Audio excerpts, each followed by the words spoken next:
en esta mañana? Qué placer estar juntos otra vez. ¿Cómo están ustedes? ¿Están bien? Qué bueno verlos. Qué bueno que me veas, hermano. Una bendición estar juntos. Alan y familia, con baby todo incluido. Excelente. Dios los bendiga. La iglesia debe de crecer. Y si no crece por convicción, debe de crecer por multiplicación a través de la producción. Entonces todos los que están casados y no tienen hijos, no sé qué están esperando. Y todos los que tienen hijos, hagamos que crezcan rápido para que de una vez también tengan nietos, hijos y demás. ¿Me escucharon? Reciban la bendición ustedes dos. No quería saber tanto detalle, está bien. Es un enorme placer estar juntos en el día de hoy y disfrutar de la presencia de Dios como lo estamos haciendo. Hermanos, ustedes son una iglesia muy especial, con excepción del pastor. Ustedes son una iglesia maravillosa, son una iglesia muy especial, una iglesia muy amada por el Señor y una iglesia muy buscadora. Realmente eso es lo que ustedes son. Son apasionados, son buscadores de la presencia de Dios y sé que eso alegra el corazón del Señor y eso hace su manifestación. ¿Me explico? Y estoy muy contento de que ustedes sean así, de que todos seamos así y a la misma vez también nos contagiemos mutuamente. Como la mayoría de ustedes saben, en estas fines de semana, posiblemente en los últimos 6 o 7 domingos, mis hermanos y yo hemos estado enseñando acerca del libro de los Hechos. El libro de los Hechos tiene una cualidad muy grande. Algunos teólogos lo llaman el Evangelio del Espíritu Santo. La razón por la cual lo llaman así es porque el protagonista principal de todo el libro de los Hechos es nada más y nada menos que el Espíritu Santo. La iglesia primitiva, como se le llama, o la iglesia del primer siglo, no nace siendo un grupo de personas que según Hechos 1 se juntan a orar y según Hechos 2 el Espíritu Santo es derramado sobre de ellos y ellos comienzan a vivir la experiencia de la iglesia a través de los primeros 120 congregantes. La verdad es que si podemos verlo detenidamente con ojos un poquito más delicados a la carta de los Hechos o el libro de los Hechos, te vas a dar cuenta que es el Espíritu Santo convocando a la gente. Es el Espíritu Santo el eje principal de todo este libro, de todas estas historias maravillosas de la iglesia del primer siglo. Es el Espíritu Santo caminando y convocando a la gente a que se junten a su alrededor. Es como esas noches de frío que uno puede tener una chimenea o simplemente tiene un fuego y hace el fuego y el frío a la misma vez, la combinación perfecta para que todo el mundo se acerque alrededor de ese fuego para calentarse. El Espíritu Santo hace igual con la iglesia. El Espíritu Santo no solo protagonista principal del libro de los Hechos, sino protagonista principal de nuestras propias vidas en el día de hoy. Él hace arder su llama, su presencia, su amor y nos convoca. Sabes que estás aquí en esta mañana o donde quiera que el Señor te lleve a congregar para formar parte de la expresión del cuerpo de Cristo, que es la iglesia.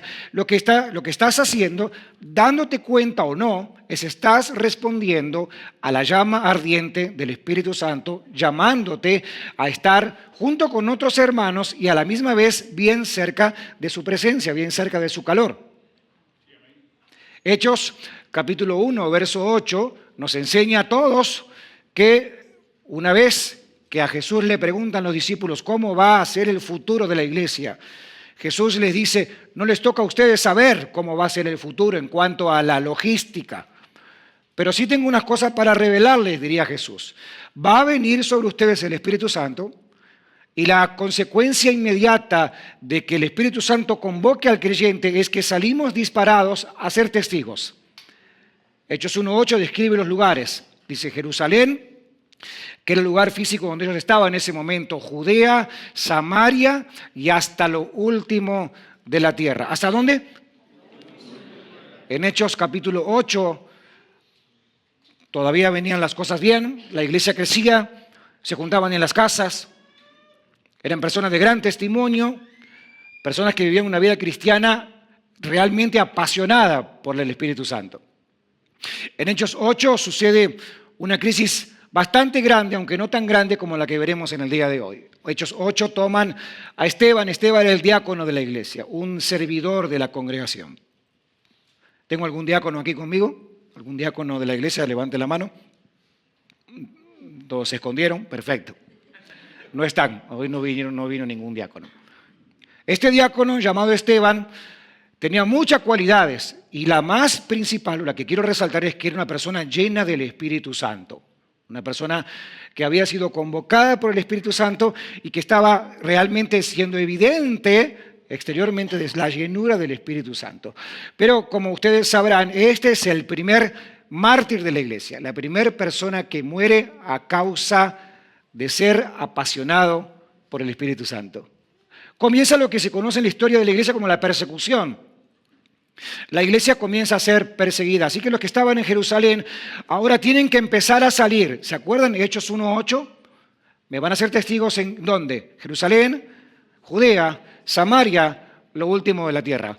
Quiero comentarles algo muy curioso, un dato muy curioso, pero muy propio para comenzar esta explicación más profunda. Los discípulos salen esparcidos, disparados, no porque querían salir disparados y disparcidos, no querían salirse de donde estaban, la estaban pasando bien. Estaban en la presencia de Jesús, por el Espíritu Santo, se congregaban en las casas, tenían amigos, comían enchiladas, tamales, todo era dietético, nadie engordaba, no había diabetes, todos estaban felices. Así que ¿para qué salirnos de Jerusalén? Pero la persecución, Hechos 8, la persecución hizo que ellos comenzaran literalmente a cumplir con lo que el Señor les había prometido. Me van a ser testigos, no solo en Jerusalén, donde quieres estar, sino en Judea, Samaria y hasta lo último de la tierra. Así que parece ser que las persecuciones no son del todo malas. Parece ser que los momentos desagradables, los escenarios que son desagradables, no son del todo mal. Parece que Dios tiene la capacidad, que solamente Dios puede tener, de usar cosas incómodas, de sacarnos de la zona de confort, para que entonces literalmente cumplamos con la perfecta y única voluntad de Dios. ¿Los discípulos querían salir? No. ¿Tuvieron que salir? Sí tuvieron que salir. Y entonces comenzó la predicación del Evangelio tal cual como la hemos enseñado hasta el día de hoy. Capítulo 11 fue el capítulo pasado. Comenzó la iglesia de Antioquía. ¿Cómo se llamaba esta iglesia? Antioquía. Qué bien, qué buen nombre. Antioquía es la iglesia modelo multigeneracional y multicultural. Déjenme explicar un poquito más acerca de esto. Esa iglesia, como enseñé el domingo pasado, no fue fundada por ninguna persona de renombre. O sea, no fue Pedro, no fue el apóstol Pablo, no fue Bernabé. Esa iglesia la fundaron personas haciendo iglesia. Era la iglesia haciendo iglesia. Un grupo de los perseguidos eran judíos, que según estudiamos el domingo pasado, solamente le hablaban a judíos. Era de alguna manera, para explicarlo vulgarmente, era como que si yo argentino solamente quisiera predicar a los argentinos. ¿Se imaginarían qué tipo de iglesia tuviera yo así? Dios me libre y me guarde de cometer ese gravísimo error. Digo por mi propio bienestar, ¿no? Pero los judíos, un grupo de ellos, que eran, digamos, conservadores en su manera de anunciar, aunque predicaban de Jesús, aunque anunciaban del Cristo resucitado, solamente lo hicieron al grupo selecto, judíos hablándoles a judíos. Hubo un segundo grupo que eran judíos que habían sido criados en la cultura griega. En otras palabras, eran judíos que sabían fehacientemente toda la fe judía, y tenían el celo judío, pero habían sido criados en la cultura griega, así que sabían mucho de cómo hablar el idioma y de cómo manejarse entre la cultura. Estos dos grupos combinados hicieron lo que hoy conocemos como la primera iglesia multicultural, multigeneracional.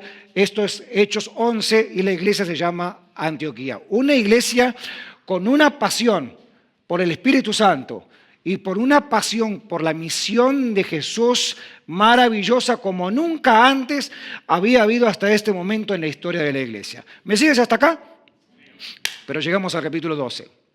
Y en el capítulo 12 sucede algo, según el verso 1, que no es tan agradable. Vayan conmigo a la Biblia, por favor, si son tan amables. Hechos, capítulo 12. ¿Qué tal si leemos juntos del verso 1 al 5 y entonces vemos cómo el Señor nos quiere hablar a todos? En este tiempo, el rey Herodes hizo arrestar a algunos de la iglesia con el fin de maltratarlos. A Santiago, hermano de Juan, lo mandó a matar a espada. Al ver que esto agradaba a los judíos, procedió a prender también a Pedro. Esto sucedió durante la fiesta de los panes sin levaduras. Después de arrestarlo, lo metió en la cárcel y lo puso bajo vigilancia, bajo 4 grupos de soldados por cada uno. Tenía la intención de hacerlo compadecer en juicio público después de la Pascua. Pero mientras mantenían a Pedro en la cárcel, la iglesia oraba constante y fervientemente a Dios por él. En el noreste del país, en el siglo XIX, sucedió un fenómeno en el ambiente de la pesca. Lo que sucedió en esta oportunidad, en el nordeste del país en el que vivimos, en nuestro país, fue que comenzaron a ver una gran cantidad de oportunidades de los pescadores de levantar una gran cantidad de bacalao, una gran cantidad de bacalao de peces. Si te gusta el pescado, sabrás de qué te hablo. Si no te gusta, por lo menos sígueme la idea. Si eres argentino, estoy seguro que no compartes mucho la idea, pero sígueme. Hablaría de vacas y me entenderías mejor, pero déjeme seguir hablando de esto. Lo que en aquel tiempo, obviamente estamos hablando 2 siglos para atrás, bastante tiempo, obviamente aunque la pesca era abundante, también eso provocó la negociación abundante. Así que comenzaron del nordeste del país a transportar gran cantidad de estos peces, pescados llamados bacalao. Pero comenzaron a tener el problema de la logística. Como todo negocio que crece, no sabían cómo transportar esta gran cantidad de demanda por lo rico y sabroso y propio para negociar que tenían los pescadores de esta área. Así que lo primero que hicieron fue congelarlos a los pescados y enviarlos congelados. Como la expresión fue tan grande y el impacto fue tan grande, todavía no era la hora de la selfie, faltaba un poquito más. Enviaron los pescados congelados, pero comenzaron a tener poca respuesta de los comensales. Decían que el pescado no tenía tanto sabor porque estaba congelado, no tenía la esencia, el sabor, el aceite y todas las virtudes que el pescado tiene. Así que retrucaron e intentaron pensar de qué otra manera podían transportar estos peces. Y lo que alguien pensó fue en transportarlos vivos.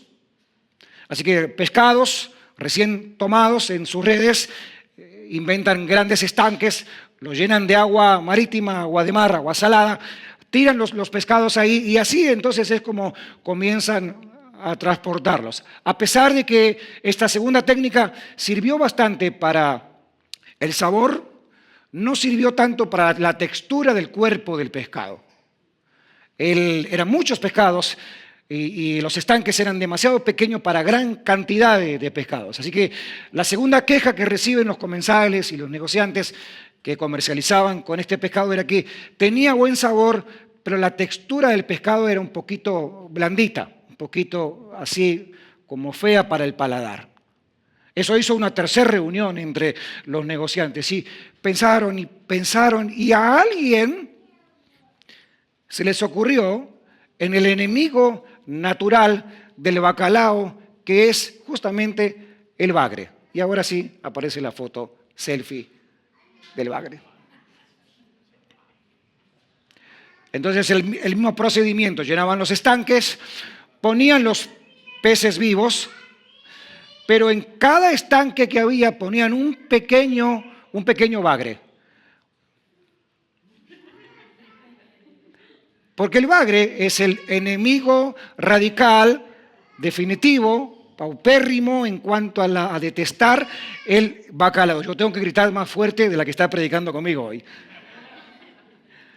Y entonces eso hacía que los bacalaos se la pasaran constantemente moviéndose. En realidad fueron al gimnasio, eso es. Entonces se movían constantemente porque el bagre venía atrás.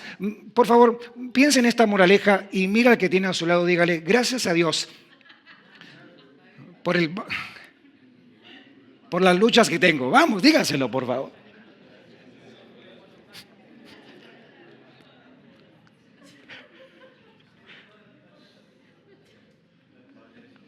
¿Alguno se anima en esta mañana a hacerme así? A mí, digo, bastante parecido a algunos. Herodes es el bagre de esta historia.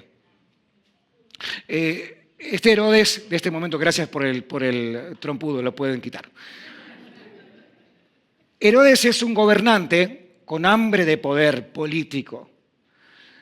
Herodes es un tipo que literalmente le importa nada, nadie, solo él.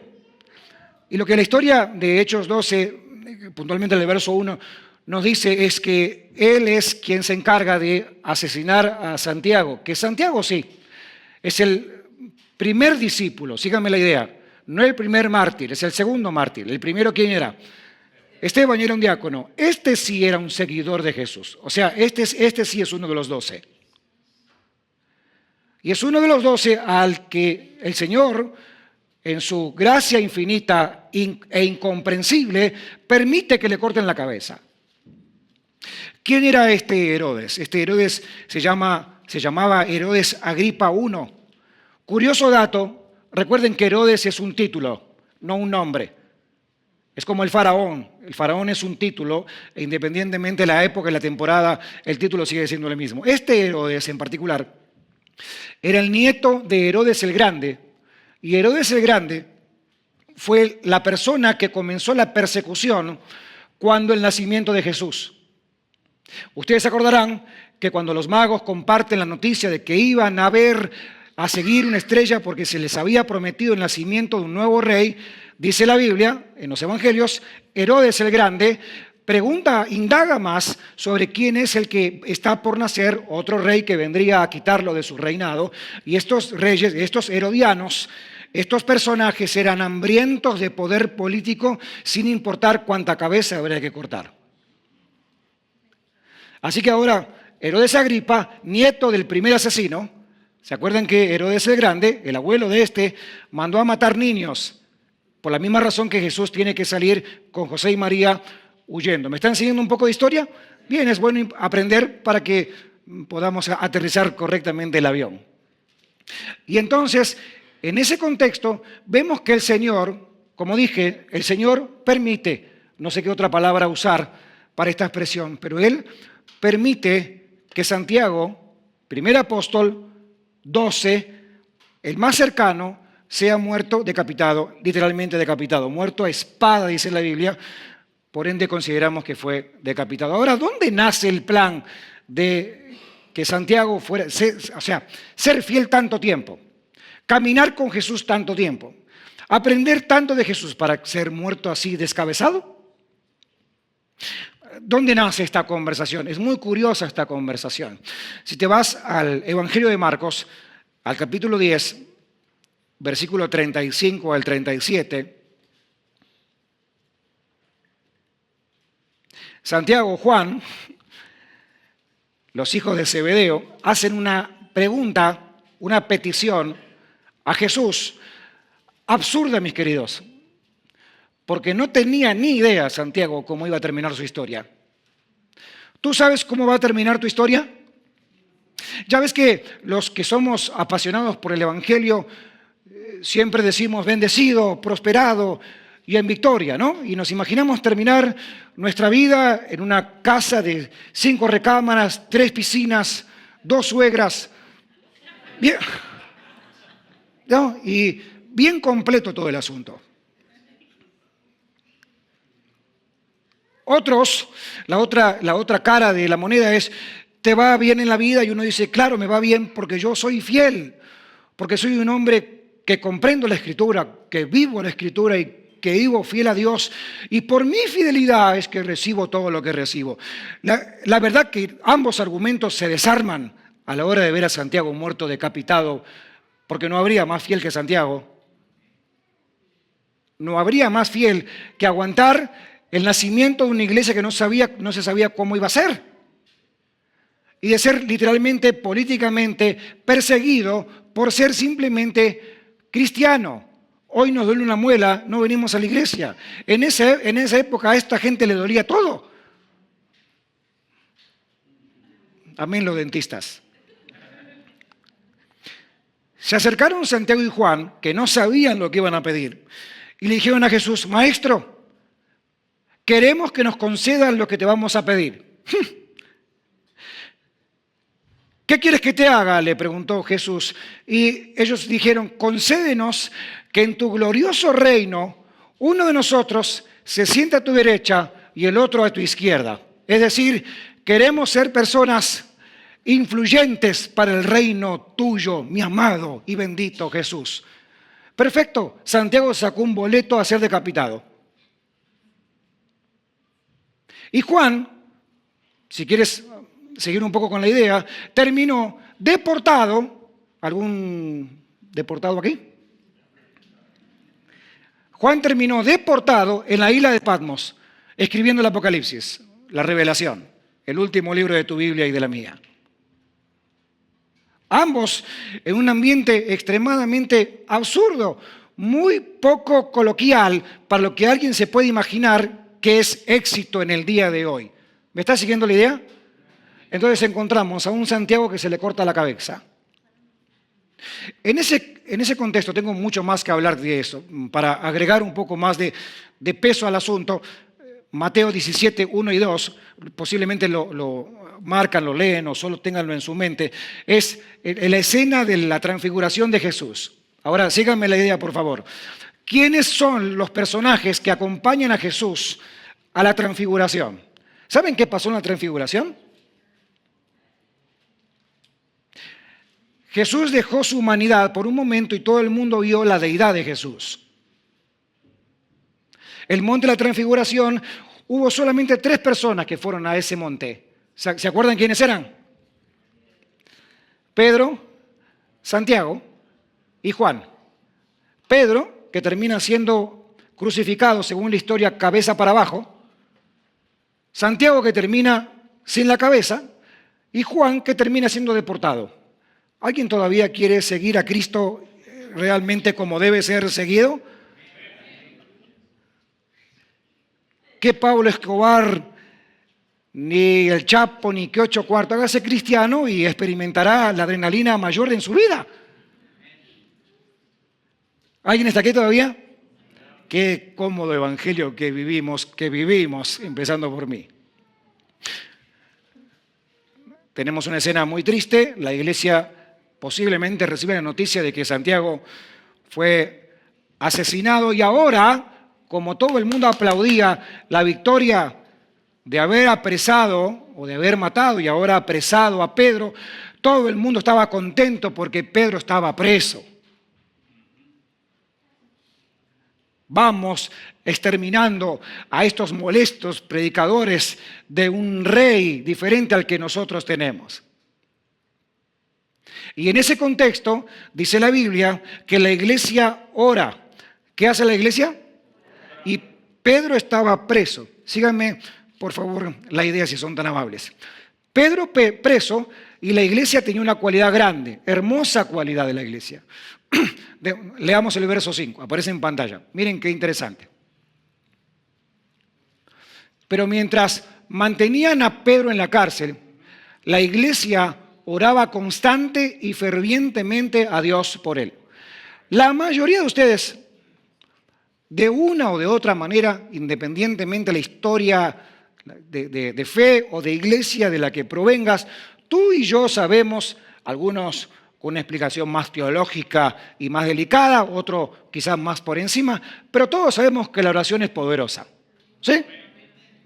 No importa mucho de dónde vengas, todos sabemos que la oración es poderosa. ¿Alguien sabe que la oración es poderosa? Bien poderosa. Es más, La Biblia enseña que la oración eficaz del justo puede mucho. No puede todo, no puede todo. La oración no es toda poderosa. El todopoderoso es Jesús. ¿Me siguen? Pero la oración eficaz del justo puede, y agrega Santiago, mucho, bastante. La oración eficaz del justificado por Jesús puede bastante. Así que ahora tenemos a una iglesia que estaba orando constante y fervientemente. ¿Por qué o por quién? ¿Por qué estaba orando? ¿Y por quién sabemos? ¿Por quién oraba? ¿Y por qué oraban? ¿Para qué?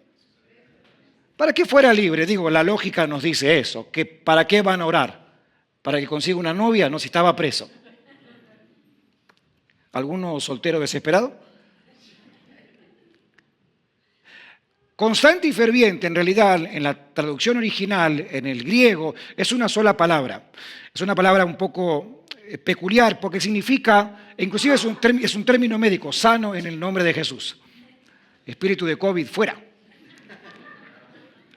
Esta combinación lo que te da, a ver, ¿cómo uno ora constante y ferviente? Ven que el apóstol Pablo dice todo el tiempo, oren sin cesar. ¿De qué está hablando la Biblia cuando me dice a mí, oren sin cesar? ¿Que esté de rodillas 24 horas? Imposible. ¿Que esté orando en mi pensamiento? Bueno, puede ser una buena técnica.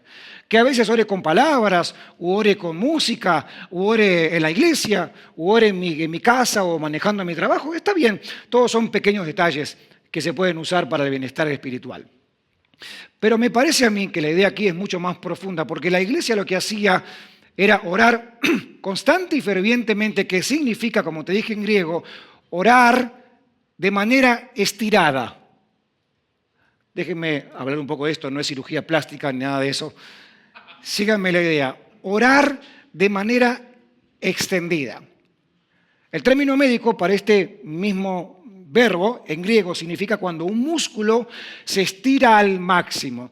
¿Cuántos aquí tengo dañado de la espalda o de... A ver, ¿cuántos? Perfecto. ¿Por qué te pasó lo que te pasó? Por bruto no, bueno, también quizás. Quizás puede ser. ¿Por qué te pasó? ¿Por qué sufres de ese malestar físico en el día de hoy en tu espalda, en tu lumbar, en tu pierna? ¿Tengo algún jugador de fútbol aquí? ¿O ex jugador de fútbol? Sí, tengo un jugador de fútbol. ¿Qué tal cuando duele? Bastante. Tengo un jugador de fútbol. ¿Alguno juega béisbol? Ese deporte es inentendible. Perdonen mi... De repente, bien, perfecto. A ver, denme chance, hermanos. Viene la pelota, ¡pa! Estira un brazo, ¡fum! ¡Wow! Se estiró hasta lo que más podía. Hablémonos en términos vulgar, se jaló el músculo, se estiró el músculo, y todo lo que ustedes se puedan imaginar. Eso es lo que la iglesia estaba haciendo por Pedro. No era una oracióncita, Señor, te pedimos que Pedro, en una de esas, Señor, pobre Pedrito, ahí ayúdale una manito cuando puedas, amén. Es una oración apasionada, intensa, extendida y hasta dolorosa. Déjenme entrar en la parte seria de todo este asunto. Si estás orando por algo o por alguien, que te duela. Algunos esposos me miran como que, de verdad, más.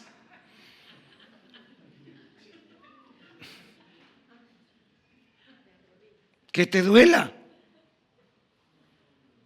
Y si confías como yo en que el Señor es todopoderoso, y también confías como yo que la oración es una oración justificada por Él, puede mucho, posiblemente en eso que pueda está lo que estás orando.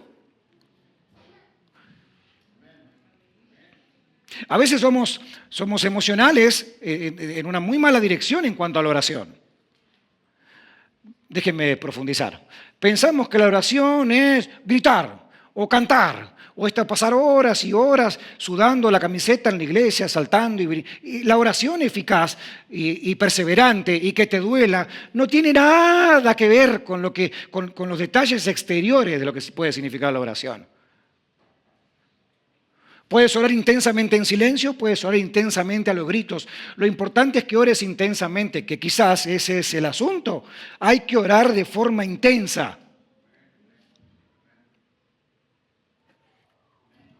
Hasta que el Señor haga lo que quiera hacer. Pregunta, la Biblia habla de que esta iglesia ora por Pedro y el protagonista del capítulo 12 es Pedro y su liberación. Para ahí vamos en un momento. Pregunta, solamente pregunta personal basado en mi propia curiosidad. ¿La misma iglesia no hubiera estado orando igual de intensamente por Santiago? Señor, cumple la voluntad tuya en la vida de Santiago. Señor, cumple la voluntad tuya en la vida de Santiago y la voluntad perfecta de Dios para Santiago se cumplió. Se cumplió cuando le cortaron la cabeza. Amén. Romanos 8:28, lo dije el domingo pasado, te lo recuerdo. A los que amamos a Dios, todas las cosas ayudan para bien. Y esto es conforme a los que por su propósito son llamados. ¿Crees que Dios te llamó? ¿Crees que tienes un propósito? Posiblemente te corten la cabeza. ¿No importa? O no, o posiblemente sea la que a Pedro oren la iglesia y milagrosamente seas liberado. Yo no lo sé. Lo que sí sé que es al mismo Dios al que oramos y del mismo Dios de quien todos dependemos. ¿Están aquí conmigo? Yo sé que ustedes pensaban que yo les iba a hablar de que todo les iba a ir bien y que pare de sufrir. Se equivocaron de iglesia, esos en la otra, y eso son los que hablan portugués. No toca hacer broma con eso porque tengo un paisano aquí. Bien, sigo. La iglesia ora fervientemente. No ora una oracioncita de microondas, fervientemente. Y entonces el Señor milagrosamente, lean la historia más detenidamente, por favor, en privado. Milagrosamente Pedro queda liberado de todos los soldados. No había sido la primera. En Hechos 5 ocurre algo similar. Así que ahora lo que hace Herodes es reforzar la vigilancia, por eso tantos soldados al lado de Pedro. Porque dijeron, otra vez no nos pasa lo mismo. Tanta vigilancia al lado de Pedro, de todas maneras el Espíritu Santo maravilloso obra por un ángel. Pedro es liberado, Pedro sale liberado y entonces llega a la casa, y ahora lean conmigo en la Biblia, verso 12. Voy en la recta final. Versículo 12. En adelante. Cuando cayó en cuenta de que lo que le había pasado a Pedro era verdad, no era una visión, sino que él había sido libre físicamente de la cárcel, se fue a la casa de María, la madre de Juan, también llamado Marcos, donde muchas personas estaban reunidas orando. Así que parece que acá era la casa donde todos se juntaban a orar por la liberación de Pedro. ¿Me siguen? Verso 13. Llamó a la puerta de la calle y salió a responder una criada llamada Rode. Al reconocer la voz de Pedro, se puso tan contenta. Miren, esto parece una serie de Netflix. Se puso tan contenta que volvió corriendo sin abrir. Así que Pedro había sido libre. Golpeó la puerta para entrar donde los hermanos que estaban orando por él. Pero la que atendió estaba tan emocionada que lo dejó en la puerta un rato más. Esto es tragicómico. Entonces, al reconocer la voz de Pedro, se puso tan contenta que volvió corriendo sin abrir. Pedro está a la puerta, exclamó, Pedro está a la puerta. Y la respuesta en el verso 15 de los que habían estado orando por la liberación de Pedro, ¿cuál fue? ¡Estás loca! Mire por favor a la hermana que tiene al lado. No se parece en nada a Rode, en nada. Estás loca, le dijeron. Pero ella insistía en que así era. Pero los otros decían, deben ser un ángel. Entre tanto, Pedro seguía llamando, muchachos, abran la puerta que soy yo. Cuando abrieron la puerta y lo vieron, quedaron pasmados. Con la mano de Pedro hicieron señas de que se callaron. Pedro dijo, muchachos, cálmense. Y les contó cómo el Señor les había sacado de la cárcel. Síganme esta historia para terminar este asunto aquí. Esta es la fresa al postre. La iglesia intensamente ora. Señor, te pedimos que libertes a Pedro. Señor, haz algo milagroso para favor de la vida de Pedro. Pedro es liberado. Sale Pedro, viene al grupo de los que estaban orando, golpea la puerta, le dicen, estamos en culto, por favor, no moleste, venga después.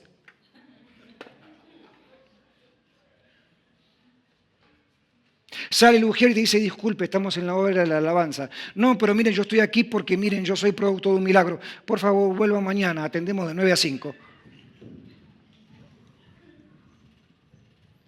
A veces tenemos el milagro en nuestras narices.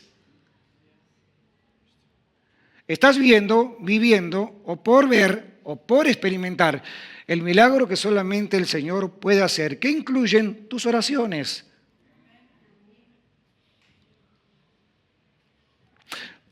A veces somos tan inmaduros a la hora de actuar. Esto me hace recordar mucho a mi hija Nicole del medio, nuestra hija Nicole del medio. Nicole le gustan mucho los dulces, mucho. Y hubo una época de su niñez que estábamos tratando de que le bajara un poquito a la cantidad. Entonces ella quería dulce todo el tiempo, entonces ya te convencía de que había que darle un dulce. Y cuando le dábamos el dulce, ella misma no lo recibía después de haber insistido tanto por el dulce. ¿Me sigue la idea? Quiero un dulce, quiero un dulce, quiero un dulce. 15 minutos. Quiero un dulce, media hora. Quiero un dulce, A los 45 minutos yo ya decía, ya Paola, mejor démosle un dulce, si no le voy a tener que comer yo al dulce porque yo no aguanto más. 2 horas, quiero un dulce. Entonces, okay, bueno, Nicole, está bien, un dulce, ahora no lo quiero. ¿Tengo alguno aquí que actúa igual con Dios? No, se fueron todos al servicio de inglés ahora, yo sé. Estás orando intensamente por algo, por un cambio, por una transformación, por un milagro que viene en camino. El milagro te está tocando en la puerta de la casa, te está diciendo, acá estoy finalmente porque Dios quiso que fuera así y estás sin recibirlo.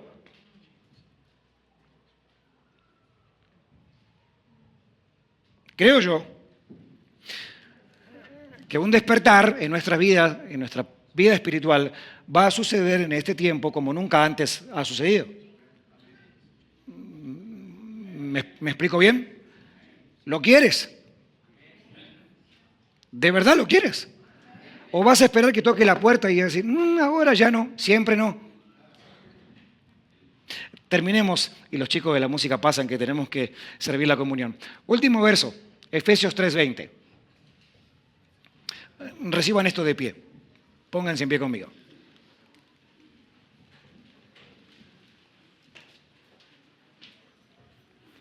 ¿A quién oraba la iglesia? Al Dios que superaría las expectativas de lo que la oración es. Cuando estamos orando, mis hermanos, sea como congregación o en tu vida privada, tienes que saber que estás orando a alguien que tiene la capacidad de sobrepasar tu expectativa.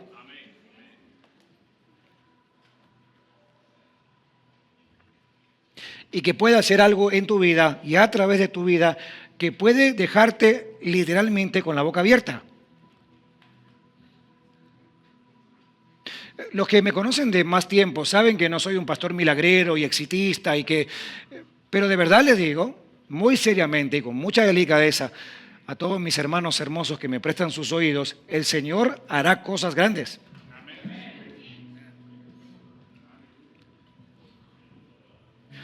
Y vamos a estirarnos en oración, vamos a estirarnos, ¿ves? A estirar hasta que duela. Dice el apóstol Pablo en este hermoso pasaje de la Biblia, eso es capítulo 3, verso 20, al que pueda hacer muchísimo más que todo lo que podamos imaginarnos o pedir por el poder que obra eficazmente en nosotros. El Espíritu Santo no es ni una energía, ni alguien que viene a hacer agradable las reuniones, no es un cosquilleo o una lágrima o una risa. El Espíritu Santo es la persona misma de Cristo revelada en la tercera persona de la Santísima Trinidad, que revela el corazón de Cristo, que te muestra lo profundo del corazón del Padre y es la esencia principal de la vida de la iglesia. Una iglesia, ¿alguien quiere aplaudir? Hágalo bien, si no... Bien. Miren. Una comunidad, un grupo de personas sin el Espíritu Santo es lo más parecido a un club. La gran diferencia que tiene una comunidad cristiana es que Cristo es el centro. De lo contrario, somos miembros de un club, de cualquier club. Y no tengo nada con los clubes. Vayan al club, no tengo problema. Lo que hace la diferencia es que tenemos un Señor maravilloso que es el centro de nuestra comunidad, al que le pedimos, y no limita su poder mi oración. A veces no sé cómo orar, pero yo sé que en mi corta experiencia, en mi poco lenguaje, en mi poca elocuencia, el Espíritu Santo toma mi torpeza y hace que el Señor reciba la oración correcta. Y entonces, escúchenme, al que es mucho más poderoso, yo lo imagino, Él lo hace más grande. Yo lo pido, pero Él lo hace más grande.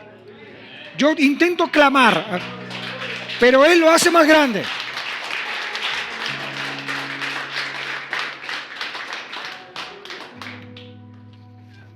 Termino con algo fuerte en mi corazón. Sé que hay personas aquí, porque las conozco y soy su pastor, o porque discierno espiritualmente, quizás la combinación de ambas, que han estado orando fervientemente por algo, pero últimamente han disminuido la intensidad.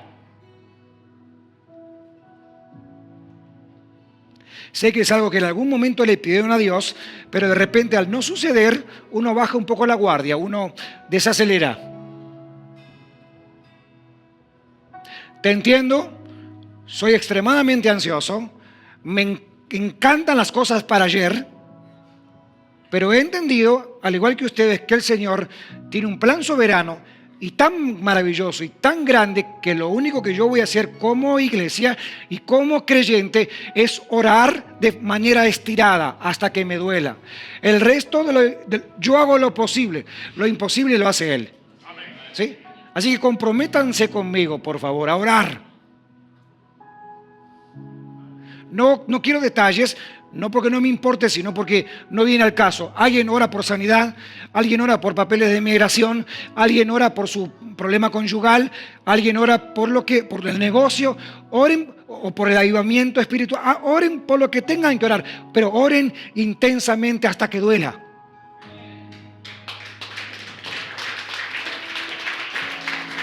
Sí. Y el Señor, que es fiel y justo, nos va a escuchar y hará con nosotros lo que Él tenga que hacer.